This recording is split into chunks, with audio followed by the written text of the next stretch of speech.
Broadcasting Company presents the Candid Microphone, the program that brings you the secretly recorded conversations and reactions of all kinds of people in all kinds of situations. No one ever knows when he's talking into the Candid Microphone.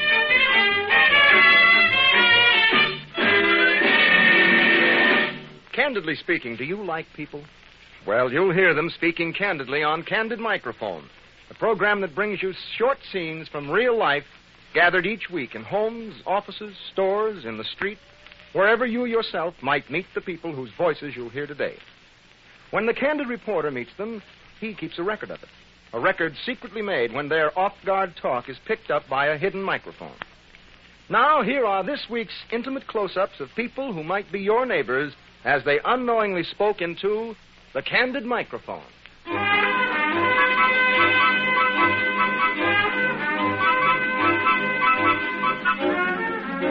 Here is some advice.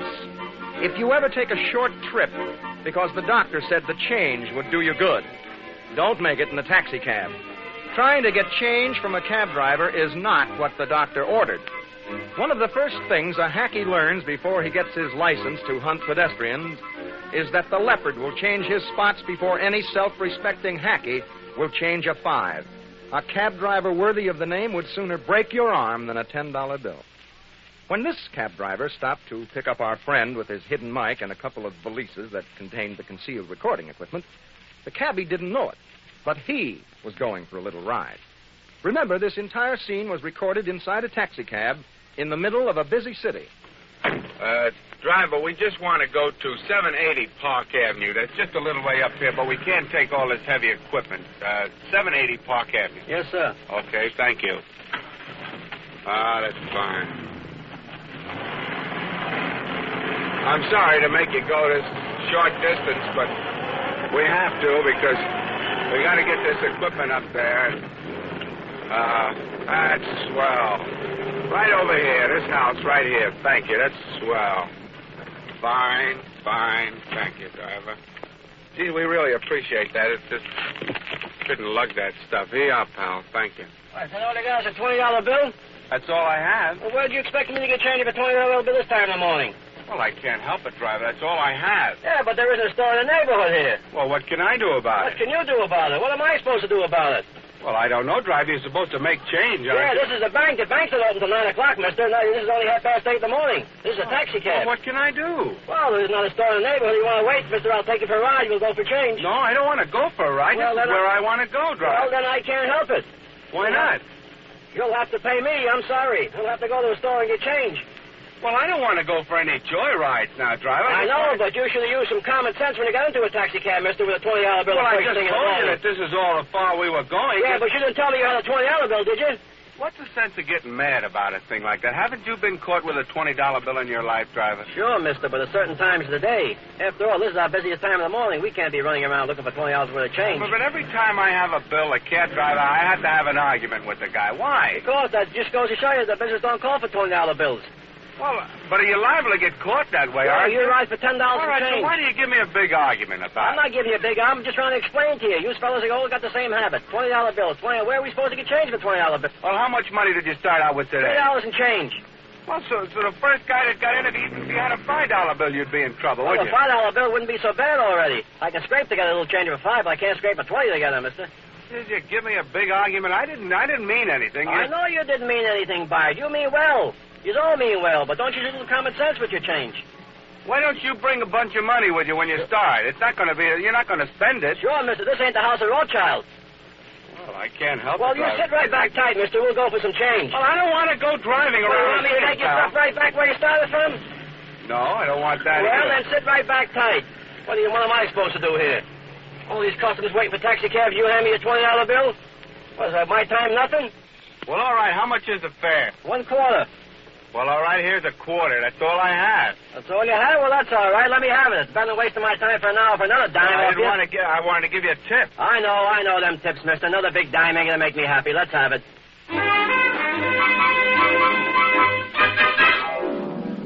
Breaking even in an argument with a cab driver is what is known as an unconditional victory.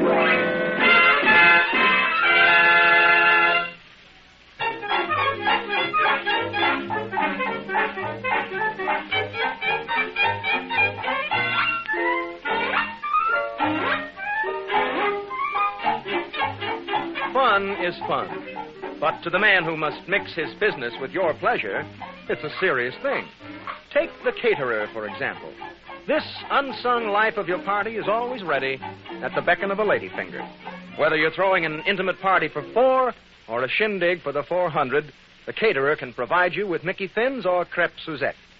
Here is a portrait of a man who took his work so seriously, he never for a moment thought that the man with the hidden mic was kidding when he asked him to put on the dog for some cat. We represent a firm which makes cat food for cats. And in the near future, they're going to have a beauty contest to select the most beautiful cats in the whole country. And we'll have perhaps 5 winners of that contest from sections all over the country. And we would like to have a banquet for those 5 cats. Well, I think that in this case, the best thing for us to do is to make this banquet a very elegant one, very artistic, most unusual, very colorful, and well, I'm sure that the cat would even enjoy it much better, since it's something they never saw or something that... Surely, that's right. Well, these cats, it'll be a treat for them, and, of course, we want it to be very unusual. Now, what are some of the things that we might do? Yeah, I was about to suggest some seafood dish, for instance. Uh-huh. But can it be done very elegantly? Well, being elegant, I think on the line of seafood, I mean, I know the cats would eat this too. I mean, we can have sort of a shellfish like lobster or a crab meat, and have one for each cat in a very beautiful plate. One crab shell stuffed for each cat? Yes, for each cat, with all the trim, with a good sauce that goes with the fish right into a lemon basket. Right. That sounds very charming, very charming. It will look beautiful, too, as well as taste? Yes, very good and very beautiful and very colorful. Uh-huh. You see, these cats will come from very wealthy homes, and, of course, it's got to be really elegant.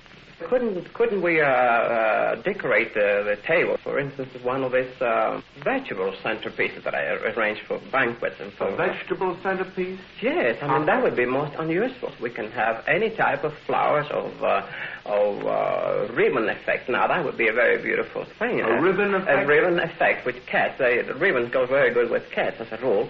Or sort of a long thread or a rope. You don't think the cats will start to pull at it or anything? Well, if they did, it would be a lot of fun. Do you suppose the cats would like some soup? Yes. I suppose. We can have a lot of sort of biscuit. It's a very light little soup. Light soup? With cream and... They like that, They like that very much. I mean, we can give them a lot of that before. A light biscuit. Perhaps a creamed lobster or something like that? Yes, or oyster or any seafood. They would enjoy that very much. Can we think of a dessert, perhaps? I mean, something to top off the dinner for... Really, something luscious. Anything on the ice cream type would suit them very well, and most cats like ice cream. Right. Well, is there some nice place cards we could arrange for them? You know, so the cats would be sitting in couples, you know, a man and a woman, and then a lady cat, and so on. I think so. How many people do you think we should have to serve this banquet? Well, very elegantly. We should have 2. 2 waiters? Yes. Uh-huh. That's all right. They don't need any after-dinner mints or anything like that. No. I don't think that would be necessary.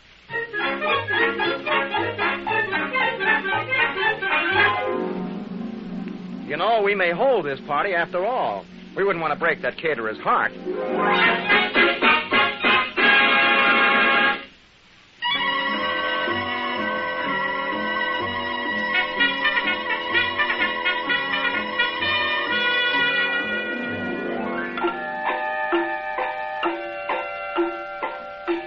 It's a pleasure not to buy an alarm clock. The alarm clock is one of the most dangerous weapons in the world. Never point one at anybody, because it's liable to go off and shatter all his dreams. And probably the reason we have different time zones is because of what might happen if all the alarm clocks in the world went off at the same time each morning. That's why it's a pleasure not to buy an alarm clock. Now, that careful shopper, the man with the hidden mic, presents as a public service this recorded lesson on what to look for when not buying a clock. And don't think you'll sleep through this lesson either.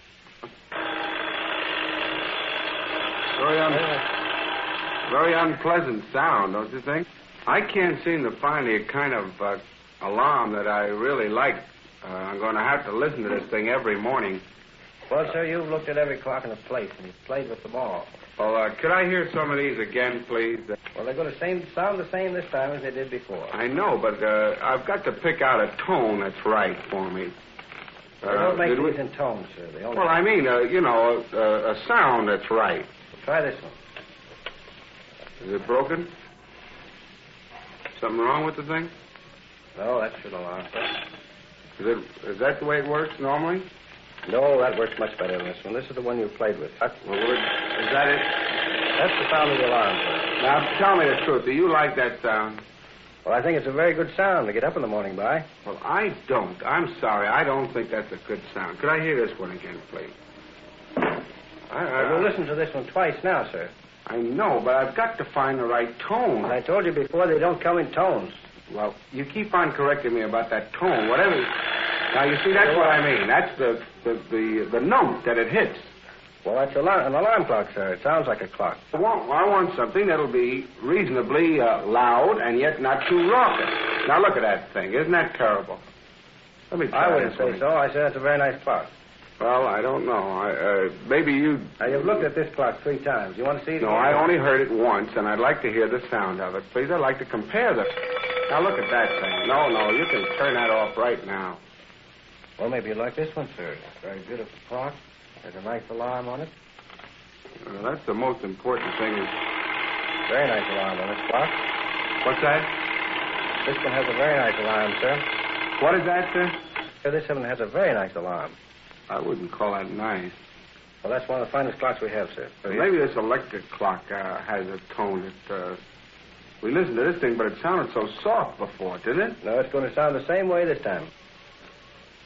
You having some trouble with it, huh? Well, these are a little difficult to work. You see, they work different from the old alarm clock. But if it's going to do that for me, I'll have to wake up an hour earlier to set it. Do you mind if I see how long these things ring when they're alarmed? I have it fixed now, sir. Have you got that one fixed now? There's the alarm. Oh, you can. Now you got it fixed. You can shut it off. That's that doorbell one. Do you mind if I just try these alarm clocks and see how long we can keep them running? I want to see how long they run when they're. Well, that one seems to be. I don't mind you playing with these clocks, sir, but after all, this is a place of business. Well, I just want to test and see how long it takes for these things to run out, you see. Well, so you'll annoy the other customers if you leave them all on, you know. I'll have to shut this off, sir. I'm sorry. What, is it wrong? Yes, sir, I'll have to shut these clocks off. I can't have them all ringing at once in the store. I want to test them, though. I want to see which one runs the longest. Well, sir, you've tested them all now. I told you every clock I have in the place. But what I want to see is how long will he... I like to work... Oh, you can't turn them on like that, sir. I like to work a few of these. Well, I like to work a few of these at the same time, you see. Well, I'd love to shut these off, sir. I'm very sorry. No, I'll leave this one on for a second more. Making too much noise, sir. We'll have to close them all down. Why? I've got to hear the tone, sir. Tried every clock in the place. Well, I guess your clocks aren't very good, so I'll look someplace else. That's the best thing for you to do, sir. Thank you.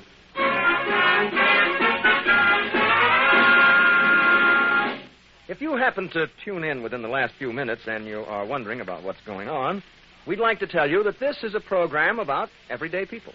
People like you or your neighbors are the performers you hear on Candid Microphone.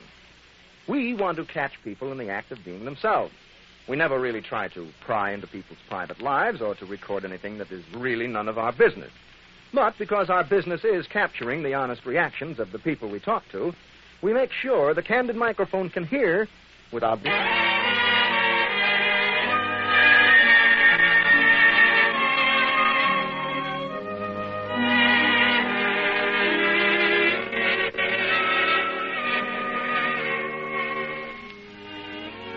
They say that if you wait long enough on some corners in New York, you'll meet everyone you ever knew. You're liable to meet some people you don't even want to know. Like the panhandlers, the men who play a sad tune on your purse strings, hoping for a handout. We heard from a friend about one enterprising panhandler who seemed to be thriving on his subtle touches. His friend suggested a certain corner where we might be able to record A man who had built a tale of woe into a nice business. We haunted the area a day and a half, trying our best to look like a soft touch, until finally a sad-eyed, well-dressed man approached. Now, this record is in two parts. First comes the touch. Listen. I beg your pardon. Yes? Do you mind if I ask you a question? Well, go right ahead. You may think I'm a rather beastly person, but you wouldn't happen to have some kind of a job for me. I'm just out of the army. I need a job very desperately. Well, I don't have any job. Well, would you like to help me constructively? Well, I'll do anything I can, but I don't have a job or anything like that. Well, you see, I hate to ask you, but I was evicted my room 4 days ago. Would you take me to the YMCA and get me a room for a week? To do what? Take me to the YMCA and get me a room for a week. I know, but I can't help you that much. That's probably quite expensive, isn't it? $8.75 a week. Well, I'd like to help you, but not $8.75. Well, you let me have part of it, so I don't have to ask next person for so much. Will it help you any? No, thanks. I'm sorry. Well, won't it help you any? Well, I might just go face the end now. Go out and get some of these for a quarter, and then be just a bit off them as I am now. Will a couple of dollars help you in any way? Well, it would. It'd help me a lot, if you don't mind. Well, why is it that a quarter is no good at all and $2? Well, a quarter, I can get something to eat, and that's about all. With $2, I can get a room for a couple of nights at the YMCA.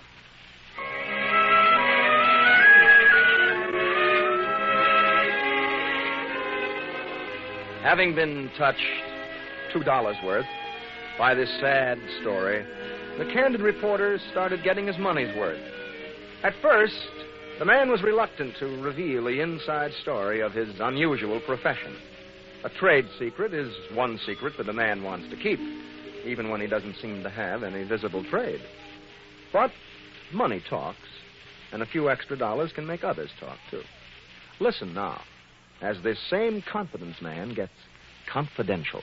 You know, I really think you've got a very unusual approach to people, if you don't mind my saying. Do people frequently give you $2 or a quarter? Or... Oh, I've been given 10, I've been given 100, I've been given 25, I've been given 50. Do you have to watch for certain kind of people?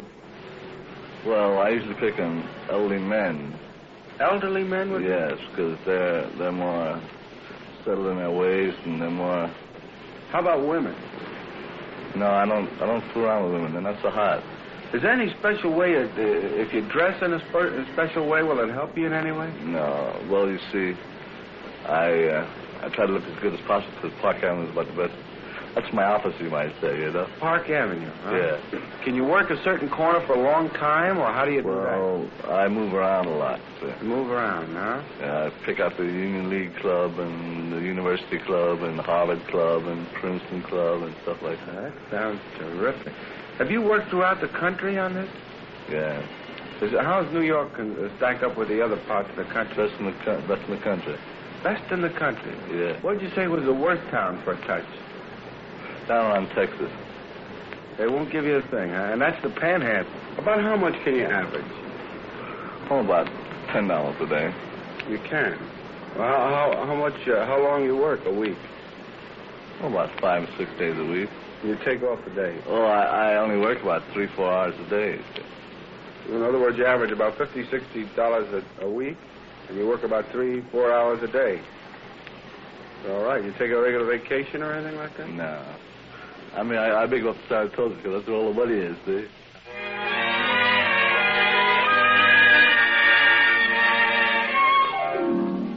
Beggars, according to this one, can be choosers.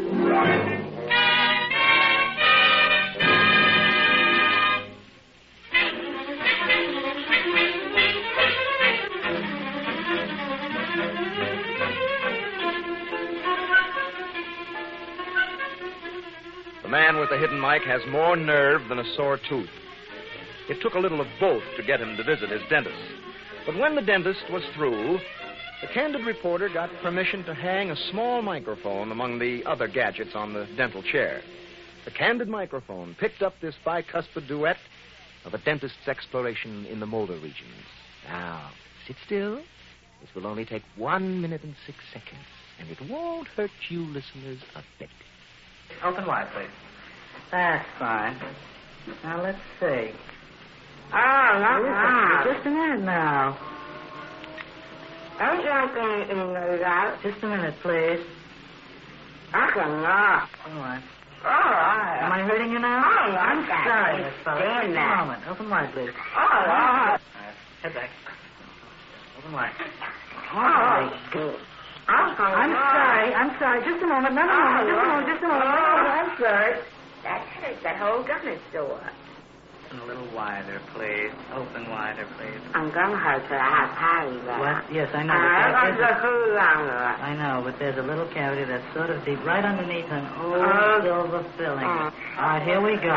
What's the matter? Does that hurt you now? I'm sorry I'm hurting you. I'm sorry. Why is it enough? Now, just a moment. I'm just getting started here now. Just one moment. I'm sorry. Is that too bad? I'm sorry. Mister. I'm sorry.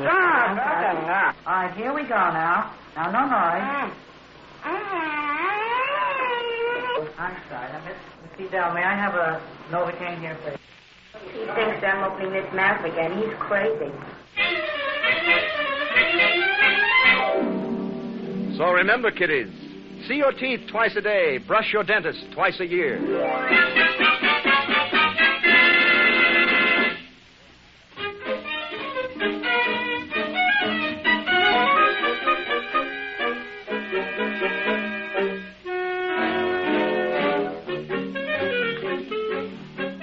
You may have got the idea by this time that the man with the hidden mic is a pretty outspoken fellow. Well, sometimes he is. He certainly was outspoken the other day by a man twice his age and half his size. This little man came into the office like a lion and went out like a lamb. Before this uninvited, uninhibited visitor was through, the man with the hidden mic had uncovered an unusual talent, and he could do nothing to cover it up again. Here, on a secret recording, is what one man had to say for himself, and for a lot of other things, too. Did you want to see me? Yes, sir. I just happened to be in the building working, and the people in the building heard my sounds, and they said I'm pretty good at it, and they told me to go up to this radio production. So I'll show you some of my sounds. Wait a second here now. What we don't need anybody like that. What is that supposed to be? It's supposed to be a train. I know, but... Well, that's a train at Grand Central there. What are you, a painter? I'm a painter, but when I see people don't feel so good and I make them feel happy and they don't have to have a doctor, and my voice makes them well. I'm sorry, Mr. You want to hear a chicken? We don't use any You want to hear a chicken lay an egg? We don't use... I know, but we don't have... You want to hear a mule? We don't... Are you painting right here in this building? Right in the same building where you're... Well, how'd you hear about me? The people in the building. Oh, well, you may be all right, but did they tell you we don't use any people like that? Well, I'll give you a crow. I don't need any crows. But look, mister, we don't use any actors at all, no professional people. We just use plain, ordinary people on the street. No animals, no anything like that. Well, I could do an air raid if you want it. An air raid? What good would we have for an air raid? Well, what do we need an air raid? Careful now, don't strain yourself. I'm out of practice. We never use an air raid. I know, but what do we need an air raid for? Well, just to scare the public while they're working if they want to get home early. Well, we don't use that on the radio, do we? I could do some snoring too, like a man sleeping. Well, we don't need those things. I know. Well, anybody can do that, mister. Well, you don't understand me. We don't use any sounds or any acts or any animals or any noises of any kind like that. Well, I like it myself. I like to hear my own sound. When a man is happy and has a smile and do that sound and makes others happy, I feel happy myself. Do what sound? What I like a train. When you do that, it makes you happy? Yeah, and it makes them laugh. When they laugh, I laugh. Well, that's a very good philosophy, and I'm sure you got a lot of talent, but I'd like It to ain't be the able talent. to... It's my future. See, my age is over 64, and I feel like 21 every time I do that sound and make others happy. You do? Yeah. I think I can do it to a tiger. A what? Tiger.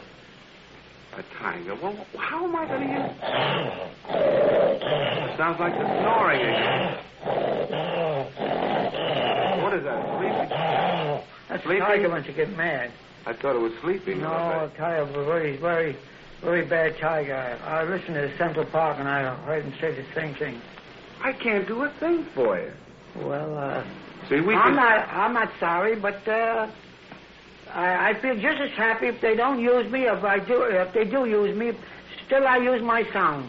But you paint for a living, Yeah, huh? I paint for a living as a pleasure too, as my exercise. You do a girl say each of 12 years old. What? A girl of 12 years old talking to her mother. She wants to buy something. I can.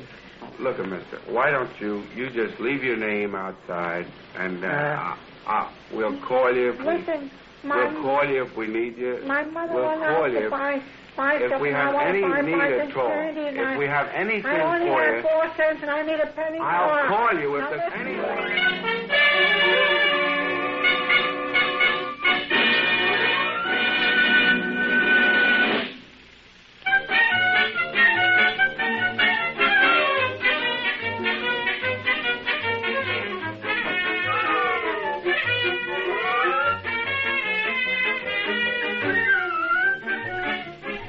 And so, for tonight, we put the cover back on our Candid Microphone. Any resemblance to actual people is purely intentional. That's why no one ever knows when he's talking into the Candid Microphone.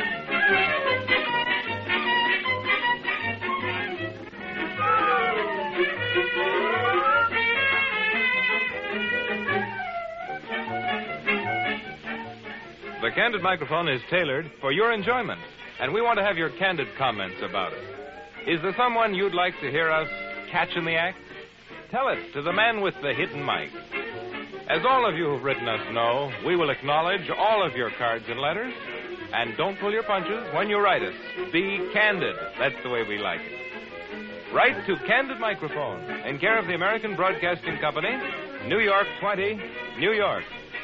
We hope you'll be listening again next Sunday, when we'll be heard over most of these ABC stations.